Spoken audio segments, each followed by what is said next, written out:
If you have been following our channel, you probably remember the video I made on answer writing. Answer writing is a skill every literature student must master. But today, we are taking things a step further. What if this year, instead of making resolutions that fade away, we made one that could truly transform our lives? Stop killing your potential day by day. Let's make 2025 the year you become the best version of yourself. From my own failures and experiences, I have learned that ignorance and carelessness are the real culprits holding us back. So it is time to break free and unleash your true academic potential. Ignorance and carelessness may seem like a minor issue, but they often snowball into deeper gaps in understanding. You can even call these gaps stupidity. Now you might not like me for calling you a stupid person, but allow me to clarify myself. Stupidity is entirely fixable. I say this as someone who knows that she is stupid in many areas of literature. My journey, like yours, is all about transitioning from ignorance to at least some semblance of understanding. I have always believed that there is no perfect time to start something. If I want to do something, I try to start it right now. But many of us also see the new year as a clean slate. A new year is a chance to align our goals with a fresh beginning.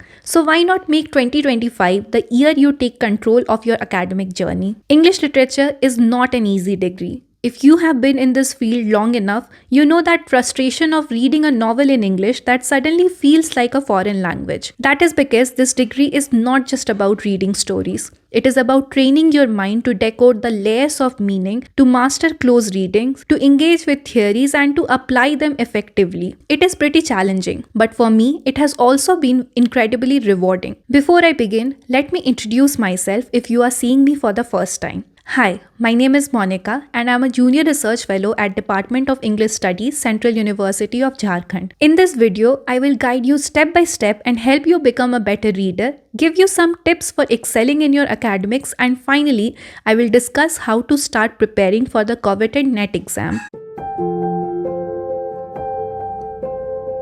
Of all the skills literature students need to master, I think reading is the most fundamental and also the most misunderstood. You might think it is just about reading as many books as possible or knowing the plots of some famous works, but reading literature is so much more. It is about engaging deeply with texts, understanding their nuances, and discovering the layers of meaning hidden within. In this part of the video, I want to talk about how you can approach reading in a way that enriches your academic journey and nurtures your love for literature. Whether or not you set reading goals is up to you, but what truly matters is how you structure your reading habits. Now, I believe that structure matters a lot more than the number of books you read. Let me explain this with an example. As a PhD researcher, most of my reading is tied to my work. It leaves little room for anything else. Yet, to maintain my sanity and love for literature, I make it a point to read something outside my research every night before bed. Most often, it is just a few pages on my Kindle before I fall asleep.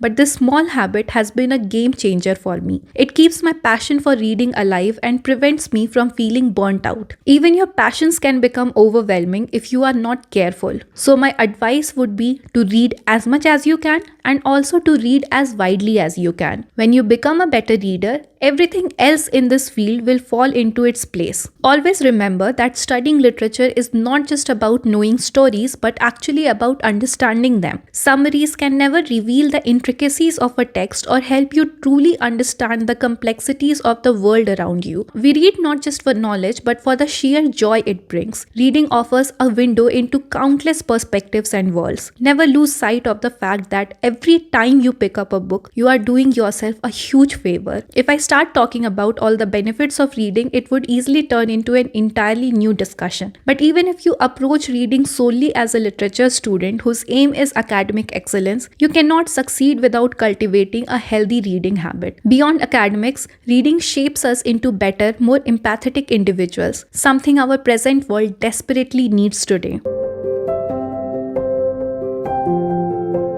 With your reading habits in place, it is time to focus on your academics. While reading for pleasure and reading for academics are distinct, they are also deeply interdependent when it comes to studying literature. As you already know, reading for academics is not just about reading one book after another. It is about how you study, what you choose to study, and how you present your understanding. As a literature student, you need to navigate through a huge number of texts, theories, and ideas. But the good news is that you do not have to read everything. Yes, you heard that right. While your professors and guide will recommend countless texts, the key lies in your approach. The goal is to study smartly and not endlessly. You will be asked to read a lot, and many of those readings will broaden your horizons. But if something is not directly tied to your syllabus or your research interest, decide whether you need to read it now or you can set it aside for later. Be kind to yourself and do not take on too much at a time, but also avoid postponing things out of laziness. Start by figuring out how to study in a way that works for you. Whether it is note taking, flashcards, or mind maps, choose tools that make your study sessions effective and enjoyable. Along with reading,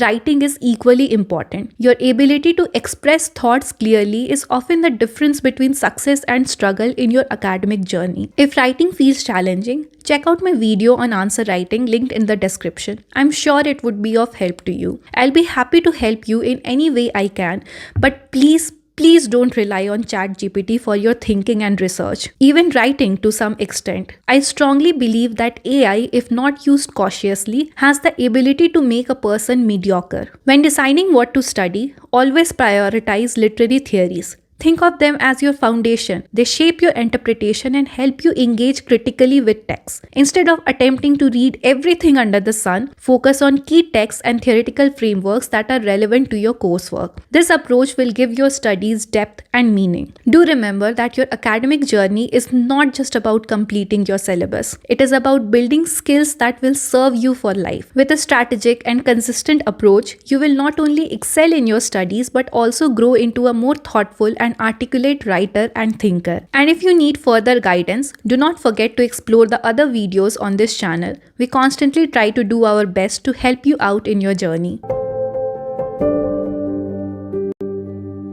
If you are in your MA and have dreams of pursuing a PhD, let me say this loud and clear. Now is the time to get serious about the NET exam. Today I will not give you a very detailed roadmap. We have already posted other videos related to NET and we will keep doing that. I'll link some of the videos in the description for you. So if your reading habits and academic foundations are strong, preparing for the NET exam becomes far more manageable. All three are very interconnected. The critical thinking you develop while reading and the knowledge you have gained while tackling academics will give you a solid edge in your preparation. Let me be very real with you for a moment. If you are dreaming of achieving something meaningful in life, whether it is in academia or elsewhere, please do not waste your time. Procrastination and neglect now will only lead to regrets later. I know because I have been there and I have regretted not starting earlier and putting in more effort. That is why I am urging you to start today. Take that first step, no matter how small. With focus and persistence,